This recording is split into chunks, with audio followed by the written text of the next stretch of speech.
अजय आलोक जी, धर्मवीर चौधरी जी, रत्नाकर त्रिपाठी जी, रीना गुप्ता जी। अजय आलोक जी वो कह रहे हैं, सुक्खू का अभी बयान आया है, हिमाचल प्रदेश के मुख्यमंत्री नए बने, 6 महीने हुआ है, वो कह रहे हैं कि आपने बीजेपी वालों ने किडनैप कर लिया है उनके विधायकों को। बीजेपी वालों ने विधायकों को किडनैप कर लिया है। 9 विधायकों के हिमाचल प्रदेश में क्रॉस वोटिंग करने की खबर आई है। अजय आलोक जी, किडनैप कर रही है कि बीजेपी कांग्रेस के विधायकों को? अजय आलोक जी देखिए, अगर सत्तारूढ़ दल के विधायकों को विपक्ष किडनैप कर सकता है यहाँ के लोकतंत्र में, भारत के लोकतंत्र में, तब तो ये 8वां अजूबा, इसको तो Guinness book of world record में दर्ज करवाना चाहिए और मुख्यमंत्री को बकायदा इस्तीफा दे देना चाहिए कि इनके लॉ एंड ऑर्डर की स्थिति कितनी खराब है कि भाई सत्तारूढ़ दल के रहते हुए भी विपक्ष उनके विधायकों को किडनैप करके ले जा रहा है। पहली बात तो ये उनका जवाब हो गया। दूसरी बात, अभी लोगों ने कहा कि सीए के कारण दंगे भी हुए। दंगे नहीं हुए, दंगे करवाए गए। ये बात कोर्ट ने भी एक्सेप्ट किया कि दंगे करवाए गए थे, आम आदमी पार्टी के द्वारा करवाए गए थे, उनके विधायकों के द्वारा करवाए गए थे और बाकायदा वो लोग जेल में आज सड़ रहे हैं, उसकी जांच भी चल रही है। सीए पे एक माहौल बनाने की कोशिश की गई थी, एक माहौल खराब करने की कोशिश की गई थी। किसी को नहीं भूलता है कि किस तरह से ट्रैफिक जैम करके लोगों को बैठा दिया गया था। पूरे देश में एक माहौल बनाने की कोशिश की गई थी जिसका भंडाफोड़ हो गया। तो खैर एनीवे, किसी को कोई इससे तो फर्क पड़ता नहीं है। सीए एक अनिवार्य कानून है, सामान्य आचार संहिता हर लोगों के लिए कानून होना चाहिए। भारत में उन लोगों के लिए बहुत ज़रूरी है जिनको धार्मिक आधार पर जिनका उत्पीड़न बगल के मुल्कों में किया जा रहा है। हम देख रहे हैं बांग्लादेश हो चाहे म्यांमार हो कि हिंदुओं की आबादी कैसे घटती जा रही है, सिखों की आबादी कैसे अफगानिस्तान में कम हो गई। तो एक जिम्मेदार देश के प्रति हमारा ये फर्ज बनता है और भारतीय जनता पार्टी इसमें बहुत क्लियर है अपने कॉन्शियस में, इसका चुनाव से कोई लेना देना नहीं है। अब आते हैं राज्यसभा चुनाव की बात है तो देखिए ऐश्वर्या जी बोलिए भाई, मैथिली में कहावत है बिहार में, अपने नाहिछी बाढ़ दहाई है। भाई अपना घर आपसे नहीं संभाल रहा है तो इसमें हमारी क्या गलती है? विपत्ति आपकी है, सत्तारूढ़ दल आप हो हिमाचल प्रदेश में, हम नहीं हैं। आपके विधायक अगर भाग रहे हैं तो इसमें हमारी क्या गलती है? आपकी विपत्ति तो हमारी संपत्ति बनेगी ना। भाई हम भी राजनीति का न्याय झाल बजाने तो आए नहीं है। वीरभद्र, वो जो हर्ष महाजन चुनाव लड़ रहे हैं कौन है भाई? वीरभद्र सिंह के सबसे करीबी रहे हुए हैं, वो चुनाव लड़ रहे हैं, उनको कांग्रेस के विधायक वोट दे रहे हैं, तो भारतीय जनता पार्टी आ कहाँ से गई? उत्तर प्रदेश में भदौरिया जी बैठे हुए हैं, कल रात में बड़ा डिनर खा रहे थे, डिनर खाते वक्त नहीं गिना था 7-8 विधायक नहीं आए हैं, तो इसमें भारतीय जनता पार्टी कहाँ से आ गई? विधायक आपको छोड़ के इसलिए भाग रहे हैं क्योंकि आपका नेतृत्व अपरिपक्व है, चैलेंज लेने की क्षमता नहीं है नेतृत्व में, चाहे प्रदेश स्तर हो चाहे राष्ट्रीय स्तर हो। अगर कांग्रेस को पता था कि हिमाचल में गड़बड़ हो रही है तो सोनिया गांधी को जाके चुनाव लड़ना चाहिए था, पार्टी संभल जाती। मुख्यमंत्री सुक्खू भी यही चाहते थे तो भाग गई राजस्थान। अरे सांड को काबू करना है ना तो उसको सींगों से पकड़ना पड़ता है, उतनी हिम्मत होनी चाहिए नेता में। 2014 में मोदी जी जब आए थे आराम से गुजरात से चुनाव लड़के जीत जाते, लेकिन उन्होंने छोड़ के वाराणसी चुना क्योंकि हम यूपी में 2009 में 9 सीट पे थे और मोदी जी के नेतृत्व में इतनी करिश्माई नेतृत्व था कि 2014 में उसी यूपी में 72 सीट पे आ गए और इस बार 80 के 80 मारेंगे। तो कांग्रेस हो चाहे सपा हो, नेतृत्व परिपक्व है, दोष दे रहे मोदी जी को। घर में आग लगी है, उम्मीद करेंगे कि फायर ब्रिगेड मोदी जी भेज दे, हद हाल है भाई। ओके अनुराग जी, मैं आ रहा हूं आपके पास, लेकिन रत्नाकर त्रिपाठी जी आपके विधायक जाते हैं। अनुराग जी, आपके विधायकों को भी अखिलेश जी का आधिकारिक बयान आया है कि आप समाजवादी पार्टी के उन विधायकों को सस्पेंड करने वाले हैं। बोलिए, चलिए पहले आपके पास आगे बोलिए अनुराग जी। देखिए अभी इन्होंने, मैं तो देख ही रहा हूं सुबह से आपके विधायक बाबा के कैंडिडेट के लिए वोट कर रहे हैं। जी बोलिए। सांड को सुनिए, अरे टॉपिक पे रहेगा, let's be very pin pointed. कैसे अरे बोलने तो दीजिए भाई। इन्होंने कहा कि सांडों को पकड़ना हम जानते हैं, सिंह पकड़ लेते हैं। भैया उत्तर प्रदेश में बहुत सांड घूम रहे हैं, पकड़ लो यार, लोगों की मौतें हो रही हैं एक्सीडेंट से। कम से कम इतना ही भला काम कर दो कि कम से कम कुछ लोगों की इसी में रह जाओगे, दूसरी पार्टी खत्म हो जाएगी। अंतरात्मा की बात सभी लोग इसी में रह जाइएगा, पार्टी खत्म हो जाएगी। भारतीय जनता पार्टी अंतरात्मा की बात आजकल ज्यादा कर रही है। अरे सुन लीजिए, मैं आपके बीच में नहीं बोला, सुन लीजिए। आजकल भारतीय जनता पार्टी जब से सत्ता में आई है, एक शब्द उन्होंने नेतागिरी में निकाला, अंतरात्मा की बात। तो ये अंतरात्मा जगती नहीं है, ये अंतरात्मा बिकती है और इसका भी एक दाम होता है अंतरात्मा का बिकने का। अंतरात्मा नहीं जगती है जब इन विधायकों की कि यहाँ पे जब महिलाओं पे अत्याचार होता है तब अंतरात्मा कहाँ चली जाती है?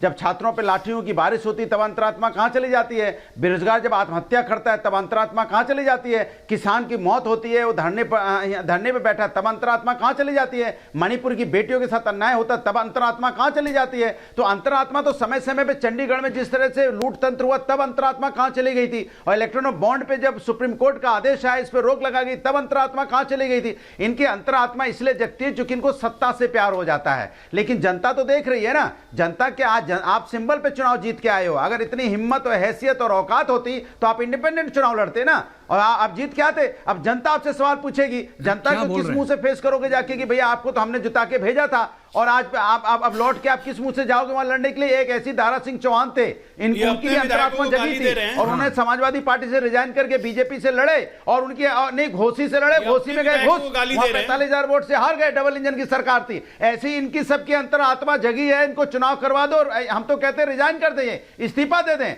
अंतरात्मा का हाल पता चल जाएगा, जनता अपनी अंतरात्मा जगा देगी कि भैया ये वो लोग हैं जो बिकाऊ हुए हैं, इनको हराओ। तो जनता अपनी अंतरात्मा की बात सुनेगी, इनको अपने अपने क्षेत्र में हरा देगी। इस्तीफा तो दें, इतनी हिम्मत इनके अंदर नहीं है कि इस्तीफा दे दें। दे तो सही, देखें कितनी अंतरात्मा जग रही है भैया, लेकिन वहां अंतरात्मा नहीं जगेगी। भारतीय जनता पार्टी जिस तरह से लूट तंत्र बना रही है, जिस तरह से समाज के अंदर मैं सिर्फ ये बात क्लियर कर रहा हूं अनुराग भदौरिया, ये आप अपने विधायकों के लिए बोल रहे हैं ना, ये आप समाजवादी पार्टी के विधायकों के की आप असलियत बता रहे हैं ना, राइट है ना प्रोफेसर साहब? अंतरात्मा, हाँ अंतरात्मा नहीं, किसकी अंतरात्मा? जो किसकी? आपकी, मेरी की, समाजवादी पार्टी के विधायकों की?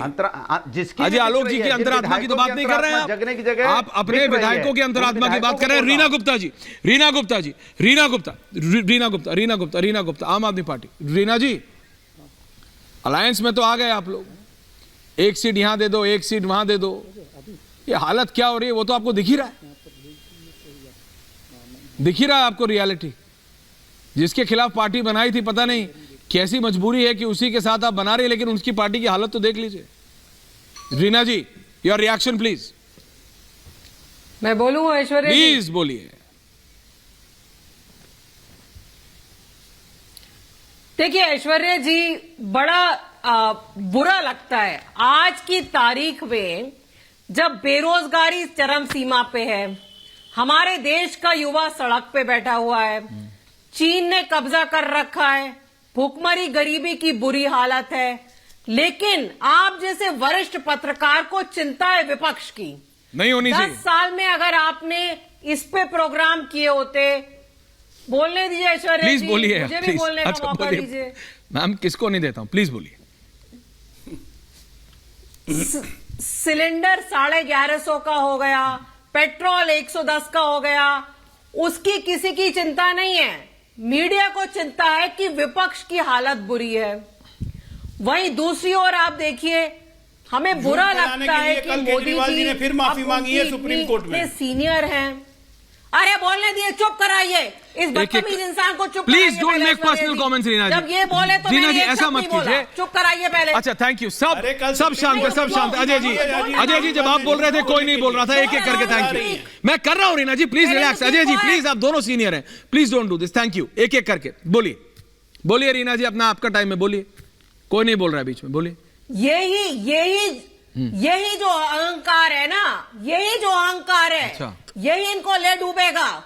अगर इतना कॉन्फिडेंस है कि ये 400 के पास जाने वाले हैं इस बार, 400 के पार, तो क्यों एक सीनियर सिटीजन मोदी जी को उत्तर से दक्षिण, पूरब से पश्चिम रोज एक नया जुमले का उद्घाटन कर रहे हैं? पता नहीं कितने एम्स के उद्घाटन हो गए, अब तक तो शायद 100 एम्स बन गए होंगे देश में। एक स्टोरी कर लीजिए, कौन सा एक एम्स कंप्लीट हो गया। मुझे तो बहुत दया आती है कि उनको इस उम्र में सांस रोक के समुद्र के अंदर जाके फोटो खिंचवाने पड़ रहे हैं। अगली बार शायद चंद्रमा पे जाके फोटो खिंचवाना पड़ेगा। अगर इतनी आपको कॉन्फिडेंस है तो क्यों आपको हॉर्स ट्रेडिंग करनी पड़ रही है? क्यों आपको विपक्ष के विधायक खरीदने पड़ रहे हैं? क्यों आपको ईडी सीबीआई छोड़नी पड़ रही है सबके ऊपर? क्योंकि आप डरे हुए हैं। अच्छा। आपके अपने लोग चुनाव लड़ने के लिए तैयार नहीं है, इसलिए आपको दूसरी पार्टियों से जोड़ के मरोड़ के लोगों को शामिल करवा रहे हैं, उनको चुनाव लड़वा रहे हैं। अगर इतना आपको कॉन्फिडेंस होता तो क्यों आपने जिन लोगों को आप मिलिंद देवरा को बोलते थे परिवारवाद, उसको बुलवा लिया, अशोक चव्हाण को बोलते थे क्या क्या बोलते थे, उसको मिला लिया।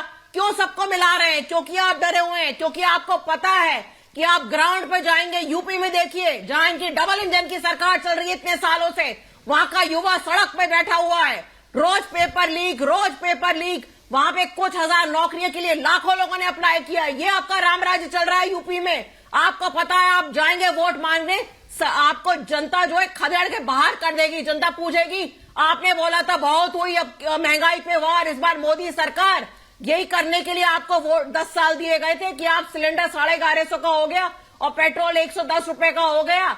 इनकी सीधे इनकी हार झलक रही है, इसीलिए बौखलाए हुए हैं। आप देखिए, आने वाले दिनों में और ईडी सीबीआई की रेड होने वाली है